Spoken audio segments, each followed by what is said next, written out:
श्रीलंका में तूफान दितवाह ने भारी तबाही मचाई है। बाढ़ और भूस्खलन के कारण कम से कम 150 लोग अपनी जान गंवा चुके हैं। इसके अलावा 100 से ज्यादा लोग अभी भी लापता हैं।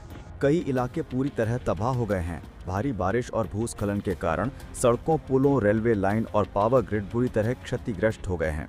कई जगहों पर पूरी बस्तियां दब गई हैं। लोग अपने घरों से बेघर हो गए हैं। राहत और बचाव कार्य में कठिनाई हो रही है। इस तूफान के कारण चेन्नई से भारत आने वाली फ्लाइट्स भी प्रभावित हुई हैं। कोलंबो एयरपोर्ट पर करीब 300 भारतीय यात्री 3 दिन से फंसे हुए हैं। ये सभी दुबई से श्रीलंका के रास्ते भारत आ रहे थे। एयरपोर्ट पर फंसे लोगों की स्थिति गंभीर है और उन्हें सुरक्षित निकाला जा रहा है।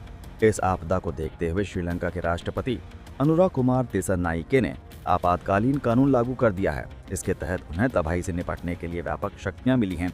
सरकार ने राहत और बचाव कार्य में तेजी लाने के लिए ये कदम उठाया है।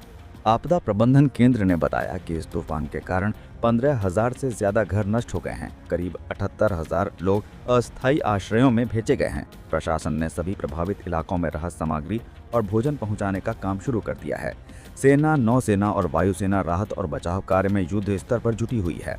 श्रीलंका के 25 जिलों में इस आपदा से करीब 2,17,263 परिवार प्रभावित हुए हैं। कुल मिलाकर 7,74,724 लोग इस संकट से गुजर रहे हैं। कई लोगों को सुरक्षित स्थानों पर लाने के लिए बचाव दल लगातार काम कर रहे हैं। अभी भी कई लोग फंसे हुए हैं और उन्हें निकालने के प्रयास जारी हैं। भूस्खलन और बाढ़ के कारण कई इलाकों में लोगों की जान खतरे में है। कई घर पूरी तरह दब गए हैं और लोग मलबे के नीचे फंसे हुए हैं। प्रशासन और बचाव दल हर संभव प्रयास कर रहे हैं कि सभी लापता लोगों को सुरक्षित निकाला जाए। राहत कार्य के दौरान सेना और प्रशासन ने स्थानीय लोगों की मदद भी ली। स्थानीय लोग पानी और भोजन पहुंचाने में मदद कर रहे हैं।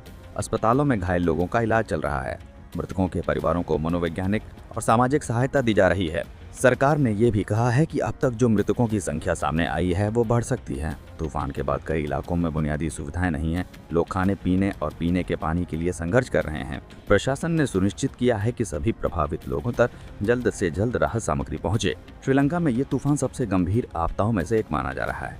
लोगों की जिंदगी पूरी तरह प्रभावित ली है। कई लोग अपने घरों, अपने परिजनों और अपने सामान से वंचित हो गए हैं। प्रशासन और राहत दल लगातार कार्य कर रहे हैं ताकि और अधिक नुकसान न हो और जितने लोग सुरक्षित निकाले जा सकते हैं उन्हें सुरक्षित निकाला जाए। इस आपदा ने पूरे देश को हिला कर रख दिया है। लोग भय और चिंता में हैं। सरकार ने कहा है कि सभी प्रभावित लोगों को हर संभव मदद दी जाएगी। राहत कार्य के लिए अंतर्राष्ट्रीय मदद भी मांगी जा सकती है। तूफान दितवाह ने श्रीलंका में भारी तबाही मचाई है। बाढ़ और भूस्खलन ने लोगों की जिंदगी बदल दी है।